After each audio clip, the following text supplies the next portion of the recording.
I'm happy because you protect me. My mom yells a lot. I'll always take care of you."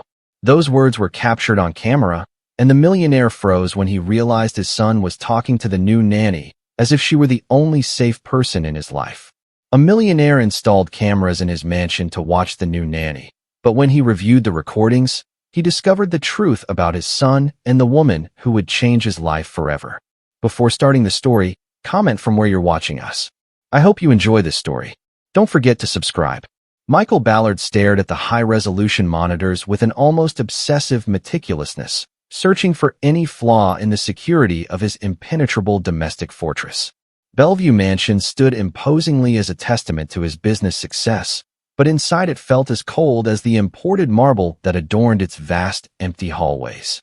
He had decided to install that complex surveillance system, not just for external protection, but because of a growing unease in his chest like a poisonous vine toward everything around him.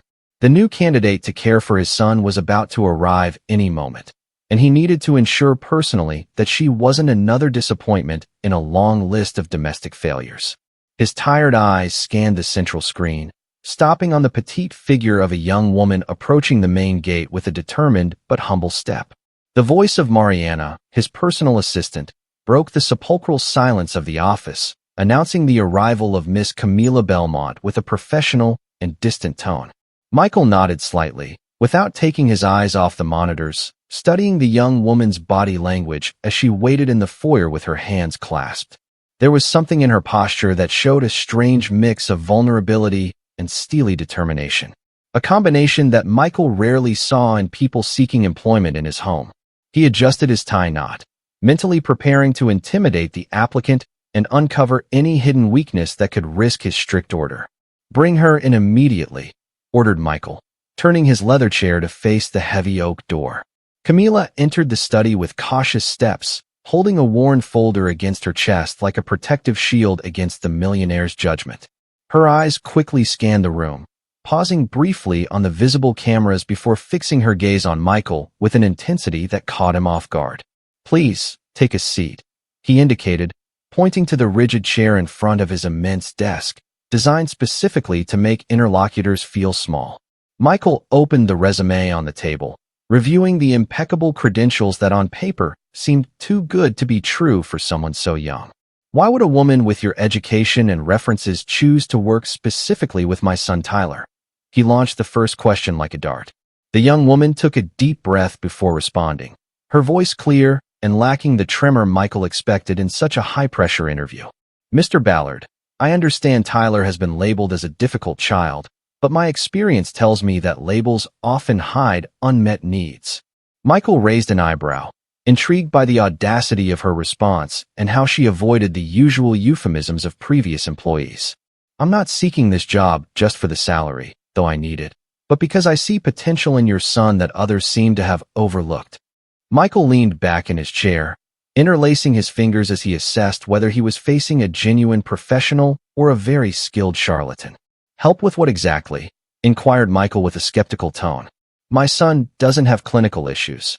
He simply requires strict supervision while my wife and I attend to our businesses." Camilla's expression changed subtly. A shadow of sadness crossed her face before being replaced by her professional mask again. "Of course, sir, perhaps I misspoke, but I believe every child benefits from personalized attention that goes beyond simple surveillance." Michael noticed that change in her look, a tacit understanding that deeply unsettled him, as if she knew secrets of the house that he himself refused to admit. The interview extended much longer than planned, transforming from a hostile interrogation into a fluid conversation about pedagogy and child development. Camilla responded to every hypothetical scenario with a mix of technical wisdom and human warmth that began to dismantle Michael's defenses. She spoke of education not as a control system, but as a method to unlock a child's inner potential, something that resonated in a forgotten part of Michael. "Are you aware that this house is monitored 24 hours a day?" he warned, trying to regain his position of authority and control. "Every corner is recorded for my family's safety, and I tolerate no deviation from the established rules. Tyler's safety is all that matters to me," responded Camilla without hesitation, holding Michael's gaze with an honesty that was almost painful to witness. Michael felt an inexplicable shiver, a déjà vu sensation looking into those eyes that vaguely reminded him of someone from his distant past. He closed the folder with a sharp snap, making an impulsive decision against his usual paranoia and extreme caution. You're hired on probation, Miss Belmont, but I warn you that a single mistake will cost you your position and your reputation. Camila nodded solemnly, accepting the challenge with a slight smile that didn't show her teeth but lit up her face. When Camila left the office, Michael remained still, turning his attention back to the screens flickering with images of his empty mansion. He rewound the interview recording, observing the young woman's gestures again, searching for any sign of deception that might have escaped him in person. There was something in the way she had pronounced Tyler's name, with a familiarity and affection that didn't fit a stranger. Michael poured himself a glass of whiskey, feeling like he had just allowed a Trojan horse into his life, though he didn't know if it brought war or peace. The door burst open, and in came Susan, his wife, bringing a gust of expensive perfume and chilly air. "Are you going to hire that girl?" asked Susan with disdain, removing her leather gloves with brusque and elegant movements. Michael looked at her, noticing for the first time in a long time the hardness in the lines of her perfect mouth and the coldness in her blue eyes. "Her references are impeccable, and she seems to understand Tyler's needs better than the previous ones," he responded, maintaining his calm. Susan let out a dry, humorless laugh, walking to the bar cabinet to pour her own drink. "As long as she keeps the kid quiet and out of my way during the social season, I don't care who she is." Those words hit Michael with unexpected force, awakening a pang of guilt he had been suppressing for years in their convenient marriage. He watched his wife walk away to her private rooms, realizing the abysmal gap between them and the loneliness in which his son lived. Days later, Camila settled into the mansion, and the atmosphere began to change almost imperceptibly. At first, Michael spent hours in his office, but instead of working, he found himself fascinated watching the interactions between the new nanny and Tyler through the cameras. It was like watching a silent movie where the actors conveyed more emotions with gestures than with 1,000 written words. Camila didn't treat Tyler like just another piece of furniture in the house, nor as a nuisance to be managed so as not to inconvenience the adults. She sat on the floor at his level, played with him, and most importantly, listened to him with absolute and devoted attention. Michael saw how his son, usually withdrawn and silent, began to smile shyly and participate in the activities Camila proposed. It was a painful contrast to how Susan interacted with the child, always from a distance and with constant criticism. One afternoon, Michael witnessed a scene that would mark him and begin to crack his voluntary blindness. Tyler was having one of his anxiety episodes, hidden under the dining room table, trembling and sobbing silently. In the past, the protocol was to ignore him until it passed or send him to his room so he wouldn't make scenes. Camila, instead, slid under the table next to him, not caring about wrinkling her uniform or looking ridiculous. Michael turned up the volume on the ambient microphone, holding his breath to hear what was happening in that makeshift refuge. "The world seems too noisy today," he heard Camila ask in a soft voice like a bomb. "No one sees me," whispered Tyler between sobs, revealing an existential pain number 6-year-old should know. "I'm invisible, except when I do something wrong and mommy gets angry." Michael felt his heart wrench hearing his son's confession, a truth that had always been there. Camila took the child's hands and squeezed them firmly, looking directly into his tear-filled eyes. "I see you, Tyler, and I see a bright, kind, and wonderful boy who deserves to be heard always." That simple statement seemed to have a magical effect on the child, who threw himself into Camila's arms, crying, but this time from relief. Michael found himself crying too in the solitude of his office, confronted with his own failure as a father. When had he last hugged his son that way or told him he was valuable? Shame invaded him, mixed with immense gratitude toward this stranger who was doing the job he had neglected. But the peace of the moment was abruptly broken when Susan burst into the dining room, her heels resounding like hammer blows. "What is this ridiculous spectacle?" shouted Susan, making Tyler shrink in terror in Camila's arms. "Get out from under there immediately. You look like animals hiding in a cave." Camila emerged calmly, protecting Tyler with her body, and faced the lady of the house's fury. Tyler was having a tough moment, ma'am. He just needed some emotional containment to calm down. Susan looked at her with disgust, as if she had suggested something obscene instead of a basic act of compassion. I'm not paying you for cheap psychology lessons, but for the child to behave like someone civilized. Susan pointed to the door with an accusing finger, her face distorted by disproportionate anger. Take him to his room and make sure he doesn't come down until he learns to behave like a Ballard. Camila didn't lower her gaze, maintaining a dignity that enraged Susan even more. With all respect, ma'am, fear doesn't teach behavior. It only teaches to hide better. The silence that followed that phrase was dense and dangerous, charged with static electricity foreshadowing a storm. Michael, from his monitor, was on the verge of intervening, but something in Camila's posture told him she could handle it. Susan, surprised by the insolence, took a step back, reassessing her opponent. Be careful, girl, hissed Susan. In this house, everyone is replaceable, including you. Camila nodded slightly, taking Tyler's hand to guide him out of the room calmly. Understood, ma'am. But while I'm here, my priority is Tyler's well-being. When they left, Michael saw Susan pull out her phone with hands trembling from rage. He knew his wife was plotting something. Her ego wouldn't allow an employee to challenge her that way. Michael realized that war had begun in his own home, and he could no longer be a neutral spectator. That night, Michael couldn't sleep, replaying the images over and over in his tormented mind. The family dynamic he believed perfect was actually an emotional prison for his son. He realized he had been so busy building an empire for his family that he had forgotten to be a family. And at the center of it all was Camila, a piece that didn't fit the puzzle, someone who seemed to know them better than they knew themselves. He decided he needed to investigate Camila Belmont more thoroughly. Her background seemed too perfect, her answers too wise. He opened his secure computer and began typing commands to access deeper, private databases. His businessman's intuition told him Camila was hiding something big, an ulterior motive for being there. While the search bar loaded, Michael looked at the security screen of Tyler's room. Camila was sitting by the bed, watching over the child's sleep like a guardian angel, unaware that her secret was about to be discovered. The morning light filtered softly through the curtains of Tyler's room, illuminating the drawings Camila had taped to the walls. They were colorful and expressive, a radical contrast to the austere and minimalist decor Susan had imposed throughout the house.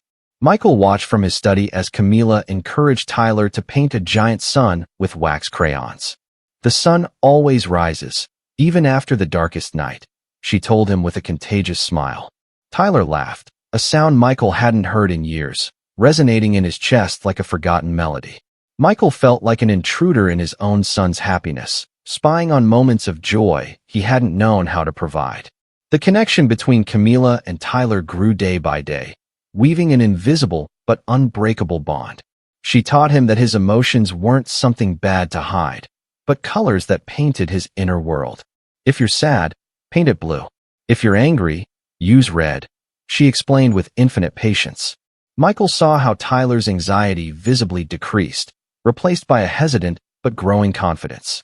However, each of Tyler's advances seemed a personal offense to Susan, who observed the changes with growing hostility. The boy is too spoiled, she complained during dinner, cutting her steak with surgical and violent precision. That woman is filling his head with birds and ridiculous fantasies. Michael tried to defend his son's progress, but Susan always had a sharp retort ready to silence him. You're not here all day, Michael. Don't you see how he's becoming defiant and rude? Michael knew it was a lie. The cameras showed him a child simply learning to have his own voice, but he decided not to confront Susan directly yet. He needed to gather more information and understand the full game. He continued his secret investigation into Camila, delving into civil records and forgotten files. Something about Camila's birth date and hometown felt eerily familiar, a coincidence he couldn't ignore. Meanwhile, in the house, the tension was palpable in the air, thick like fog before a storm. One rainy afternoon, Michael saw on the monitors how Susan entered the playroom where Tyler was building a tower of blocks. The child was concentrated, sticking out his tongue slightly in an adorable gesture of effort. "What is this mess?" asked Susan in an icy voice, making Tyler's tower wobble from the scare. "It's a sandcastle, Mommy, to protect us from dragons," replied the boy with a trembling but hopeful voice. Susan looked at the construction with contempt and with a casual hand movement knocked down the tower completely. There are no dragons, Tyler. Grow up already and stop making trash in my clean house, she said without remorse. Michael felt a volcanic fury rise in his throat. His hands clenched into fists so tight his knuckles turned white. He saw Tyler freeze, staring at the ruins of his sandcastle, his eyes filling with silent tears. "I'm sorry, Mommy," whispered the boy, programmed to apologize for existing and taking up space. Susan left the room without looking back, leaving her son shattered among the plastic blocks. Seconds later, Camila came running in, having heard the crash of the blocks on the wooden floor. She didn't ask what happened. The scene spoke for itself, and she knew Susan's cruelty well. She knelt immediately and hugged Tyler, rocking him as he broke into heart-wrenching sobs against her shoulder. "It wasn't your fault, my love. The sandcastle was beautiful, and we'll build it again, stronger and taller." Her words were a promise of resilience, not just for the child, but against the tyranny ruling that house.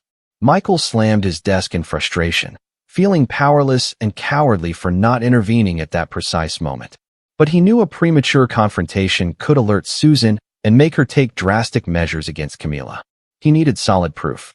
He needed to understand why his wife hated her own son so much. He rewound the recording and saved the clip in an encrypted folder titled Evidence, adding it to a growing collection.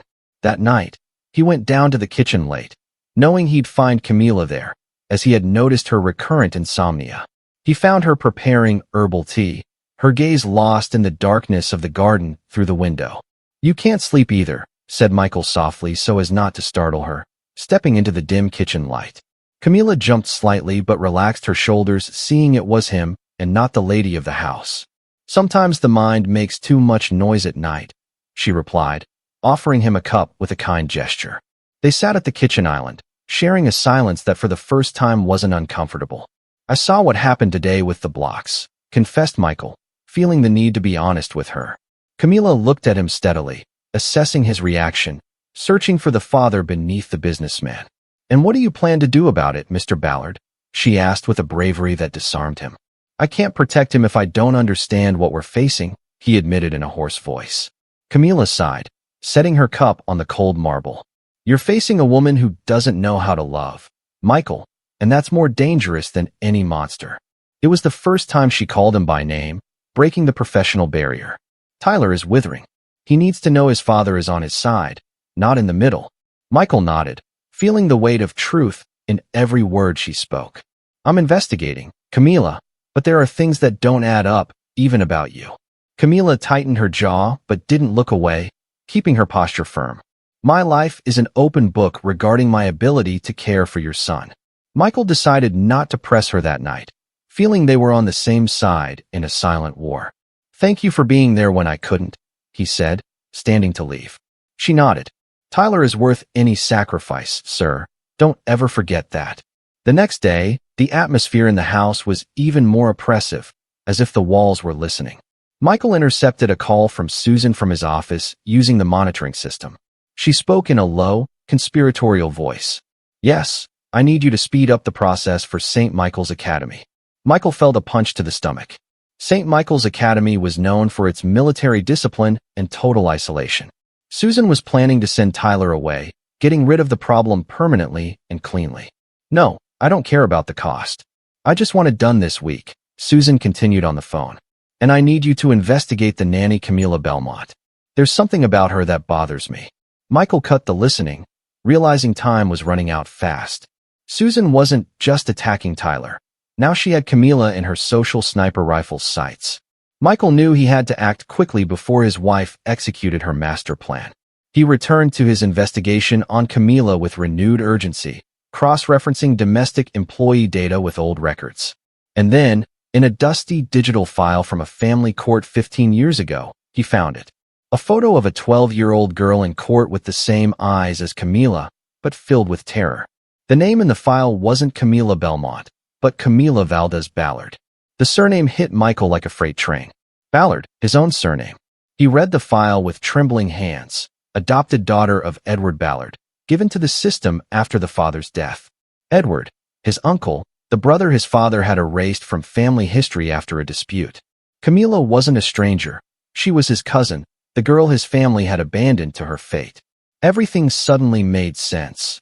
Her connection with Tyler, her reproachful look, her understanding of abandonment.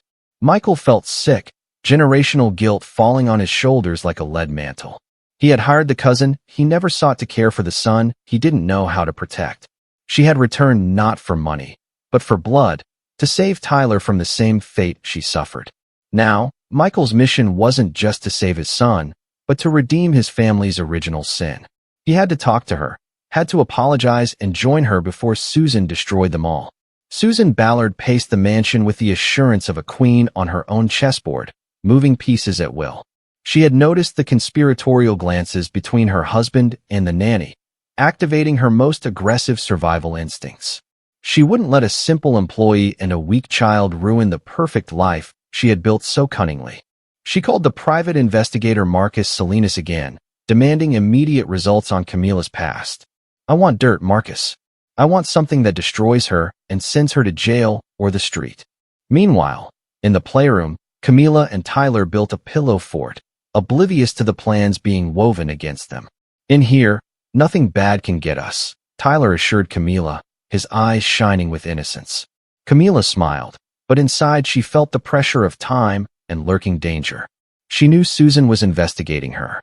She could feel her eyes on her back every time they crossed paths, but she wouldn't leave. She wouldn't abandon Tyler as she had been abandoned. Michael, armed with the truth about Camila's identity, decided to call a meeting in his study, but Susan beat him to it. She entered Michael's office without knocking, throwing a folder on the desk with a triumphant gesture. "We need to talk about Tyler's future and your favorite employee," she said with a venomous smile. Michael looked at the folder, recognizing the St. Michael's Academy logo on the cover. "I'm not sending my son to any boarding school, Susan. That's not up for discussion." "Oh, I think it is," she replied, pacing the room like a caged predator. "The boy is unmanageable. His behavior is affecting our social life and my mental health." Michael stood up, facing her with a firmness he hadn't shown in years. "The only problem Tyler has is that his mother treats him like a defective accessory." Susan stopped short, her eyes widening in surprise at her husband's unusual rebellion. "You dare blame me? It's her. I'm the one who keeps this family presentable to society." Michael let out a bitter laugh. "Society doesn't live in this house, Susan. We do." At that moment, the door opened, and Camila entered, holding Tyler's hand, unaware she was walking into the wolf's den. "Sorry, I heard shouting, and Tyler got scared," she said, protecting the child behind her legs. Susan turned to her with unleashed fury.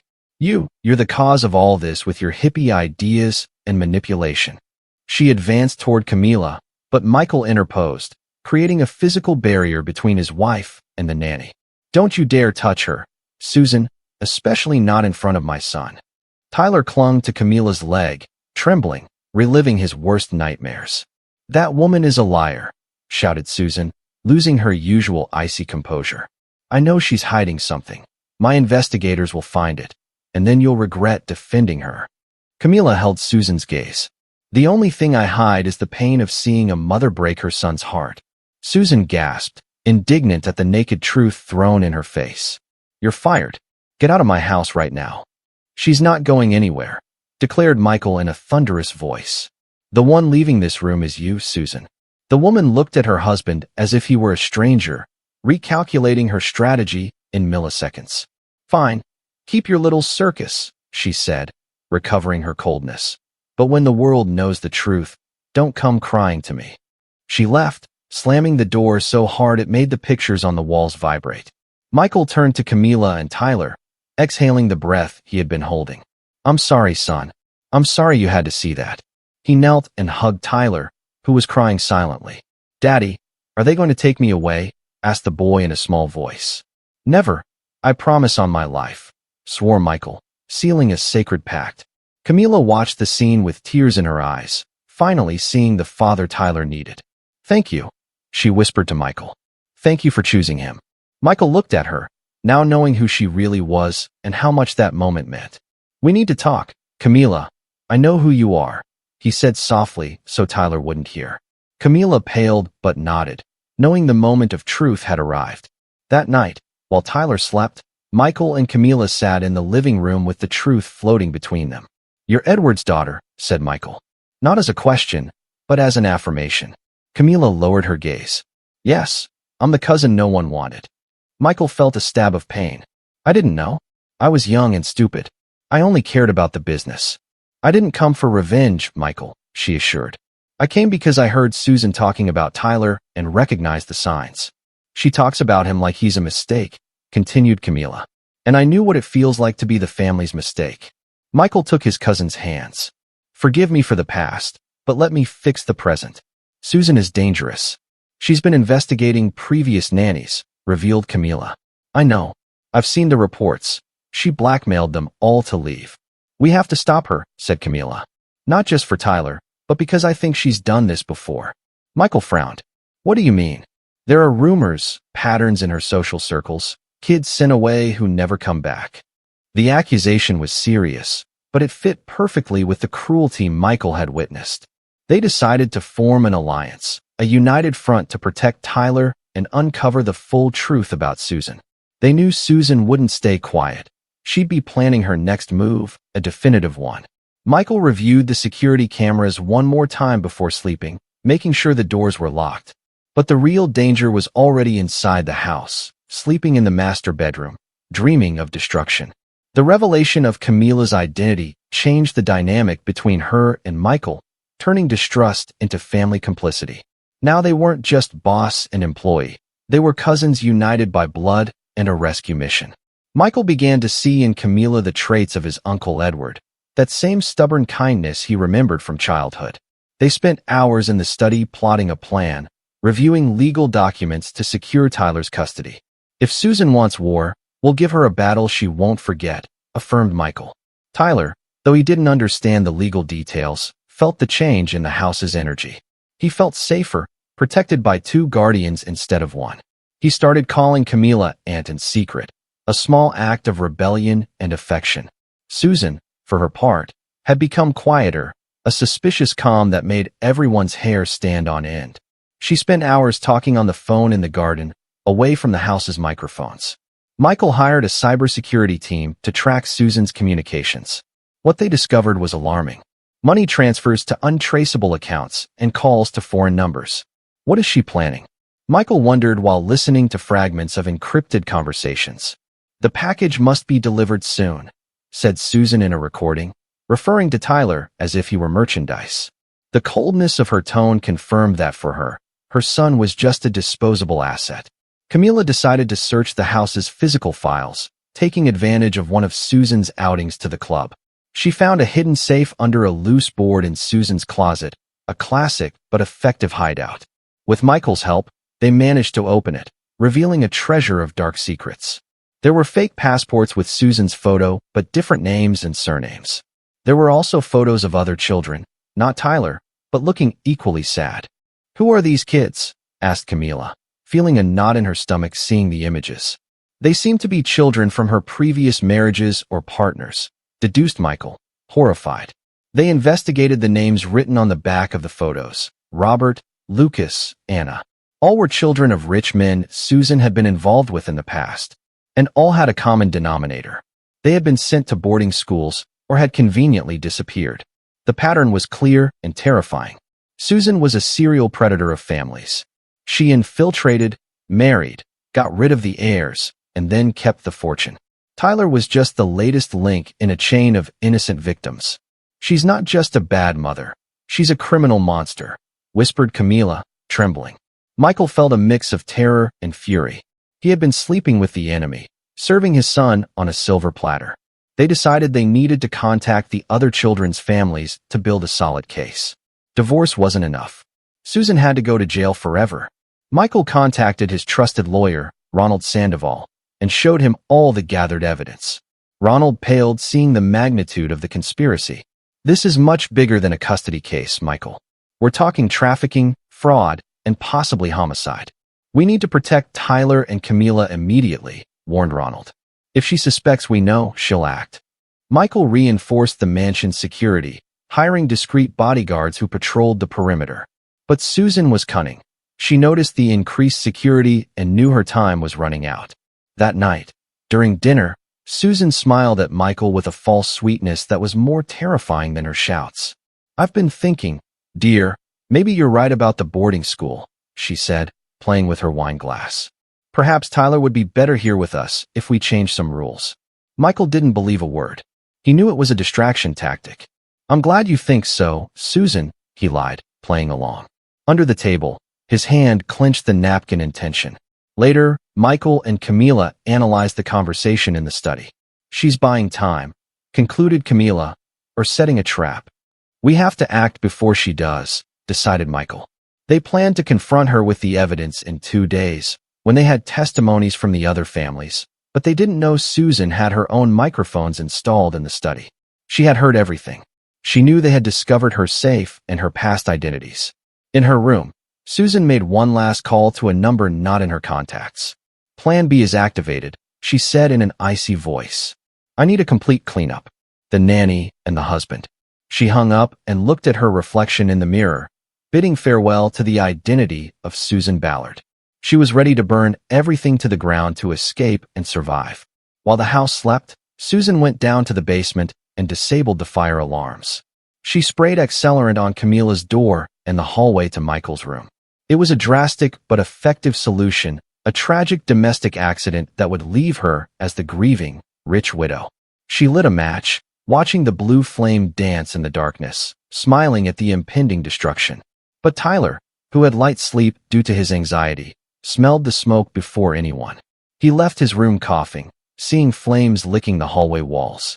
Instead of running outside, he ran to Camila's room, shouting her name. "Camila, wake up! Fire!" His shout alerted Michael, who jumped out of bed just as the smoke detector in his room, which Susan forgot to disable, began to blare. Michael and Camila left their rooms, meeting in a hallway filled with black, suffocating smoke. Camila wrapped Tyler in a wet blanket she got from her bathroom, protecting him with her body. Michael used a fire extinguisher to clear a path through the flames, guiding them to the emergency exit. They managed to get out to the garden, coughing and covered in soot, just as the firefighters' sirens sounded in the distance. Susan appeared at the main entrance, feigning hysteria and surprise, screaming, "My son! My husband!" playing the role of her life. But Michael saw the accelerant, poorly hidden behind a bush near where she stood. He looked into her eyes, and in that moment, both knew the charade was over completely. There were no words, just a silent declaration of war amid the fire and ashes. Bellevue Mansion was wounded, but his family, the true family, was alive and united. The fire was officially declared an electrical accident thanks to Susan's manipulation, but Michael knew the truth. He moved the family temporarily to a high-security hotel, away from his wife's immediate clutches. Susan, seeing her murder attempt had failed, switched to a ruthless legal war. Her lawyers filed suits alleging Michael was unstable and Camila was a kidnapper who had brainwashed Tyler. The press, fed by Susan's leaks, began painting Michael as a monster and Camila as an opportunist. "They're destroying our reputation," said Ronald Sandoval, throwing the newspapers on the hotel suite table. "Public opinion is on the side of the suffering mother who almost died in a fire." Michael read the headlines in disbelief. "The nanny who stole a family. Desperate mother fights for her son." Susan knew exactly which buttons to press in society to make herself the perfect victim. But Michael had aces up his sleeve. Susan's safe, which he had managed to save before the fire. Besides the passports, there was a notebook with names and account numbers. They began contacting the people on the list, finding a trail of destruction. One of the first to respond was Maria Elena Santos, a former employee of an elite nanny agency. She had crucial information on how Susan operated from within the agencies. "She wasn't a client," explained Maria Elena on the phone. "She was an infiltrator looking for vulnerable families." Susan identified rich men, widowers, or with sick wives, and inserted herself into their lives as the perfect solution. Then, she systematically isolated the children or made them seem crazy to justify sending them away. It was a macabre cuckoo scheme, expelling legitimate children from the nest to keep everything. With this new information, Michael and Camila decided to counterattack in the media, but carefully. They organized an exclusive interview, not to defend themselves, but to expose the truth about Susan's boarding schools. They showed the invoices they found, payments to institutions that were actually dubious psychiatric clinics abroad. The narrative began to shift slowly. People started wondering what kind of mother sends so much money to such dark places. Susan, feeling the pressure, decided to play dirty once more, attacking the weakest point, Camila's past. She leaked to the press that Camila was a system child abandoned by her own family, insinuating mental instability. A woman who had no mother can't know how to care for a child, declared Susan on TV, crying crocodile tears. Camila watched the interview and felt the world crashing down, her trauma exposed for public consumption. Don't let it define you, Michael told her, turning off the TV in rage. Your past is what makes you strong.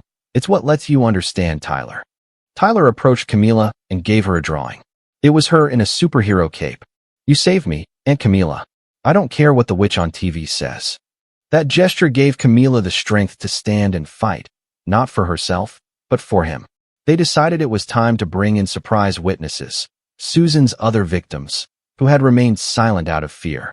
Michael used his resources to locate the Belmont family, mentioned in the safe's files. They found Karina Belmont, the older sister of Robert, the boy supposedly at a boarding school in Switzerland. Karina agreed to meet them, bringing a story that would chill anyone's blood. The meeting was secret in a private office away from paparazzi and Susan's spies. Karina was a young woman with a broken gaze, carrying years of unresolved guilt and pain. Robert isn't in Switzerland, she confessed in a trembling voice. He stopped writing 3 years ago. Susan had told them Robert didn't want to know about them, that he hated them for abandoning him. She intercepted the letters, said Karina, showing envelopes she found years later. Susan made us believe he hated us and made him believe we didn't want him. It was the same isolation tactic she had tried with Tyler, cutting emotional ties with lies. Michael felt a cold rage. Susan didn't just steal money. She stole souls and entire families. Would you be willing to testify? Asked Michael, knowing the risk he was asking. Karina nodded, wiping her tears. For Robert, I'll do anything to make that woman pay.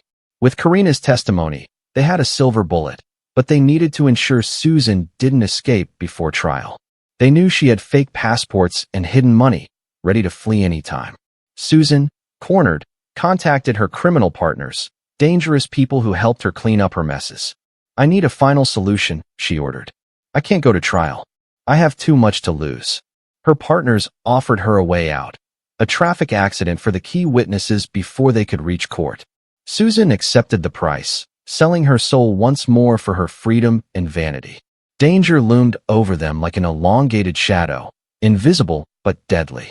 Michael received an alert from his security chief. Unusual movement. Vehicle following us. They knew Susan had unleashed her hounds. They had to evacuate the hotel in the middle of the night, a caravan of armored cars fleeing to the safety of the mountains. Tyler was in the back seat, clinging to Camila's hand, his eyes wide in the darkness. We're on an adventure, right? He asked in a trembling voice. The most important adventure of our lives, assured Camila, hiding her own terror. They were on their way to meet the police to deliver the final evidence and stop Susan once and for all, but the mountain road was treacherous, and Palacios knew the path better than them. In the darkness, they saw the black truck's headlights approaching quickly in the rearview mirror. Here they come, said Michael, gripping the wheel tightly. The chase had begun, and not everyone would come out unscathed from that road. Susan's past was coming to collect its debt, and the currency was their lives. The black truck's headlights filled the rearview mirror, blinding Michael as he maneuvered through the mountain road's sharp curves. Hold on tight, he shouted, flooring the accelerator of the armored vehicle. Camila protected Tyler with her body in the back seat, whispering words of calm amid the chaos. The truck rammed the rear bumper, a metallic blow that shook everyone's bones. Susan had paid for an accident, and Victor Palacios was determined to fulfill his contract that very night. Manuel Vargas, Michael's security chief, was in the passenger seat coordinating with support units on the radio. Unit 3 blocked the north intersection. We need containment now, he barked into the mic. Michael felt cold sweat on his forehead. Each curve was a bet between life and the abyss opening beside the road. The black truck tried to pull alongside to force them off the path, its tinted windows hiding the killer. Michael swerved sharply left, hitting the aggressor and staying on the road by sheer willpower. "Daddy, I'm scared," cried Tyler, terror finally breaking his childish bravery. "I know, son, but I won't let them catch us. Trust me," responded Michael firmly. In that moment, Michael wasn't the millionaire businessman. He was a lion father fighting for his pride. Camila looked back and saw the truck preparing for another, more violent hit. "Michael, watch out," she shouted just before the impact. The blow made Michael's car spin, losing traction on the asphalt wet from recent rain. The world became a blur of lights and shadows as the car skidded toward the guardrail. Michael wrestled the wheel, using all his defensive driving skills to regain control at the last second. The car stopped screeching, nose pointing the right way, but the engine coughed smoke. The black truck stopped a few meters away, and they saw the driver's door open. Victor Palacios got out with a gun in hand, walking with the calm of someone who knows he has the advantage. Manuel drew his own weapon. "Stay down. Don't lift your heads." They prepared for a shootout, trapped on a deserted road under the moonlight. But before Palacios could fire, blue and red lights flooded the scene from the previous curve. The police, alerted by Ronald and the security team, had arrived just in time. "Drop the weapon, police," shouted the officers, surrounding Palacios with long guns. The hitman, seeing he was outnumbered, hesitated for a second. He looked toward the forest, considering flight, but knew police dogs would catch him. He dropped the weapon and raised his hands, cursing Susan for getting him into an ambush. Michael exhaled, feeling adrenaline leave his body, leaving him shaking. As they arrested Palacios, he started shouting, "I have proof. It was Susan Ballard who hired me." Like all cowardly criminals, he was eager to negotiate a reduced sentence by turning in the ringleader. The confession at the crime scene was the final nail in Susan's coffin. Michael got out of the car and opened the back door, pulling Tyler and Camila into a desperate hug. "You're safe. It's over," he told them, kissing his son's head. But the night wasn't over. They still had to secure Susan's capture. The police coordinated a simultaneous raid on the hotel where she was hiding.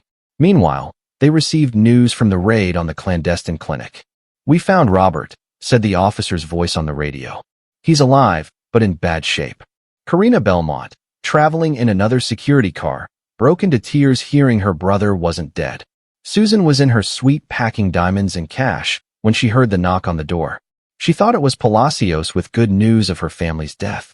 She opened the door with a triumphant smile that froze instantly, seeing Detective Fernando Torres. "Susan Mendez, you're under arrest for conspiracy to murder, kidnapping, and fraud." He read her rights. The woman tried to run to the balcony, perhaps thinking to jump or escape, but was tackled by two officers. "You don't know who you're dealing with," she screamed as they handcuffed her, losing all her elegance and composure. "You're nobody anymore, ma'am," Torres told her with contempt. "Your game is over." They dragged her out of the hotel before the gazes of guests and news cameras that had been alerted. Her fall was as public and spectacular as her fraudulent rise had been. Michael, Camila, and Tyler arrived at the station to give statements and see the outcome. Tyler saw his mother being taken to a cell, stripped of her jewels and makeup, looking like a stranger. He felt no hate, just immense sadness for the person she had chosen to be. "Goodbye, Mom," whispered the boy, closing the darkest chapter of his life. Camila squeezed his hand. "Now the good part starts, my love." In the waiting room, Karina reunited with Robert, who had been transferred from the clinic. The young man was thin and pale, with a lost gaze, but recognized his sister instantly. They hugged in a sea of tears, a reunion Susan had tried to prevent at all costs. Michael watched the scene, knowing his fight had saved not only his family, but others too. Palacios handed over his phone and audio recordings where Susan explicitly ordered the murders. The evidence was overwhelming, irrefutable, and damning. Ronald Sandoval assured Michael that Susan would never see daylight and freedom again. "She'll rot in prison, Michael. I guarantee it." For the first time in months, Michael felt he could breathe deeply without a weight on his chest. They left the station at dawn, seeing the sun rise over the city like a fulfilled promise. Tyler had fallen asleep in Michael's arms, exhausted but safe. Camila walked beside him with her head high, no longer the nanny but the life partner. "We did it," she said, looking at the golden horizon. Yes, responded Michael. Now let's go home. Bellevue Mansion awaited them, but no longer as a cold fortress, but as a blank canvas. They were ready to fill it with new memories, without surveillance cameras or fears. The return trip was silent but peaceful, the silence of those who have survived the storm. Susan Ballard's trial became the media event of the decade, dubbed the Black Widow of high society case. The courtroom was packed with journalists, onlookers, and victims of Susan's scams. Michael, Camila, and Tyler entered through a side door, protected by security, ready to face the monster one last time. Susan sat in the defendant's box, dressed in gray, face washed, with an expression of misunderstood victim. Her lawyers tried to paint the image of an overwhelmed mother and abused wife, but the prosecution had heavy ammunition. The first witness was Karina Belmont, who recounted with a firm voice the hell her brother Robert lived through. When they showed photos of Robert in the clandestine clinic, the jury let out a collective murmur of horror. Susan showed no emotion, keeping her gaze fixed on an empty point on the wall. She seemed dissociated from reality, still convinced of her own innocence or superiority. Then Victor Palacios took the stand, detailing coldly the murder assignments he had received. The audio recordings echoed in the room, Susan's voice ordering Camila and Michael's death with eerie calm. "Make it look like an accident. I don't want insurance problems," her recorded voice said. That phrase eliminated any sympathy the jury might have had for her. It was definitive proof of her greed and total lack of human empathy. Michael watched his ex-wife, searching for any trace of remorse, but found only emptiness. The most emotional moment came when Judge Roberto Salinas asked to hear Tyler's testimony in a closed session to protect him. The boy, accompanied by a therapist and Camila, spoke with heartbreaking clarity. "Mommy said I was a mistake." He told the judge that if he misbehaved, she'd send him to the place where broken kids go. His testimony wasn't of hate, but of a simple, painful truth that disarmed the defense. "Now I have a real family," said Tyler at the end. "Dad and Camila love me as I am." Those words sealed Susan's fate more than any forensic evidence. The judge, visibly moved, thanked the boy for his bravery. When they returned to the main room, the atmosphere had changed. It was no longer a trial, it was an announced sentence. Susan's defense crumbled. Her lawyers knew there was no way to win against such raw truth. They tried to plead temporary insanity, but the psychiatric experts declared Susan a psychopath fully aware of her actions. She was calculating, manipulative, and evil. She wasn't insane in the legal sense. The jury retired to deliberate, but everyone knew it would be quick. Barely 2 hours later, the jury returned with a unanimous verdict, guilty on all charges. Attempted homicide, kidnapping, fraud, extortion, and child abuse. Judge Salinas read the sentence in a grave voice. Life imprisonment without parole. Susan finally reacted, shouting insults at the jury and Michael as the bailiffs took her out. "You're nothing without me. You need me," she screamed as they dragged her to her fate. It was the last howl of an ego refusing to die. Michael felt immense peace seeing the doors close behind her. Justice had prevailed, not just for Tyler, but for Robert and all the invisible children she had harmed. Camila squeezed his hand. "It's over, Michael. Really over." Outside the court, the press surrounded them, but this time Michael didn't hide. He gave a brief statement. "Justice has prevailed. Now we ask for privacy to heal and rebuild our lives." The image of Michael, Camila, and Tyler holding hands made all the front pages the next day. They became a symbol of hope and resistance against hidden domestic abuse. Back home, they celebrated with a quiet dinner, just the three of them and Karina with Robert. Robert, though still recovering, smiled for the first time in years. "Thanks for finding me," he told Michael. "I thought I'd die in that place." "We never stopped looking, even if we didn't know it," responded Michael, feeling the weight of fulfilled responsibility. That night, they symbolically burned the trial documents in the fireplace, watching the past turn to smoke. Tyler drew a new picture, a big house with a bright sun and 4 smiling people. "This is our new family," he explained, pointing to the figures. There was no room for darkness in his drawing, only vibrant colors. Michael and Camila watched the fire, knowing their relationship had been forged in the crucible of adversity. "And now what?" asked Camila, resting her head on Michael's shoulder. "Now we live," he replied, kissing her forehead. We live every day Susan tried to steal from us. The future opened before them like a clear path, free of shadows and fears. Weeks later, they received official notification of the divorce and full custody for Michael. Susan was transferred to a maximum security prison where she'd be just another number.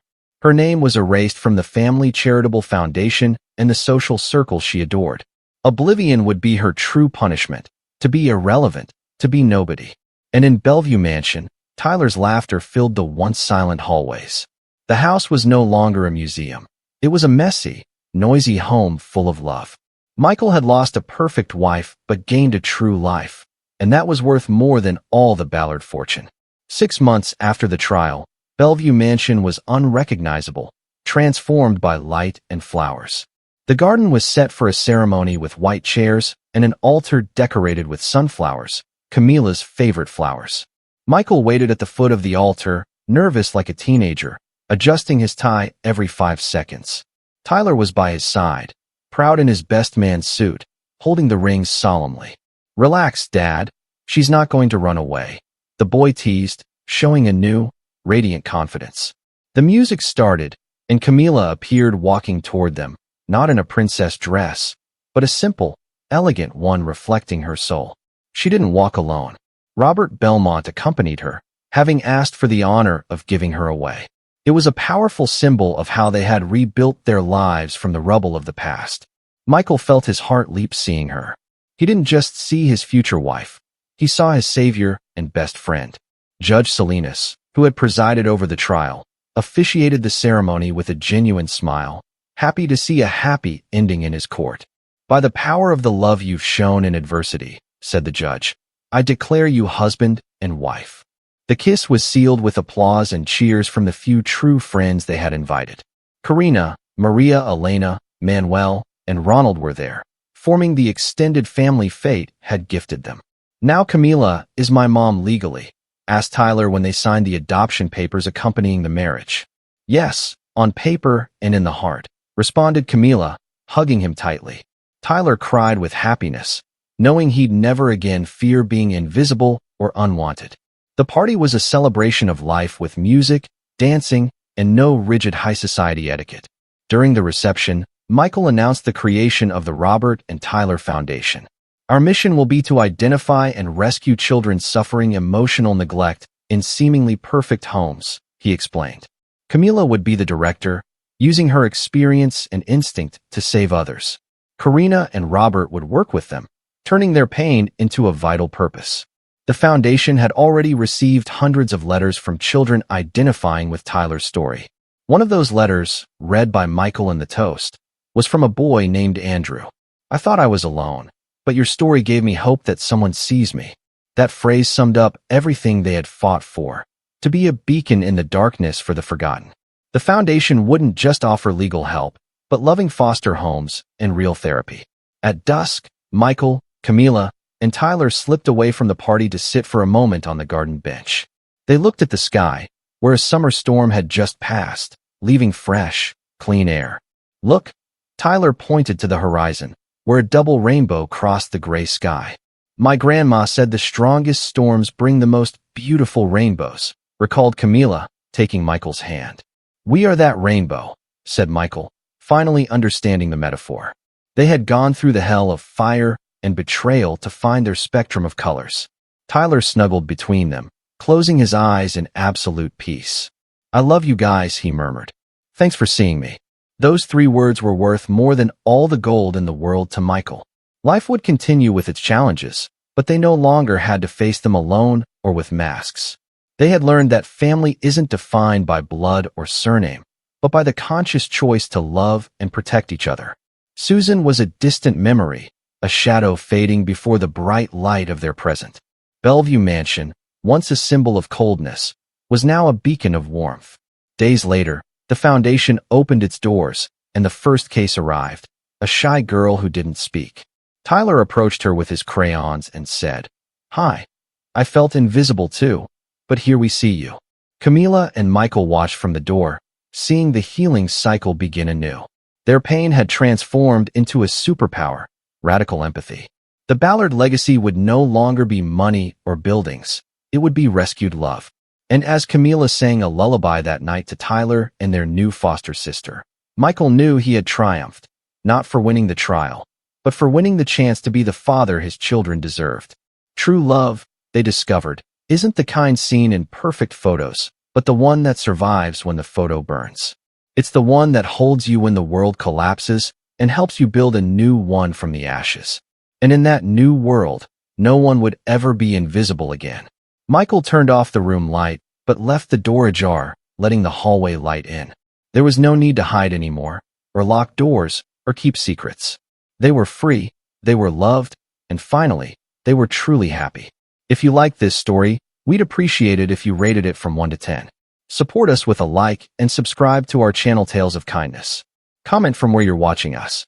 Thanks for your unconditional support in every story. Blessings to you and your family. M.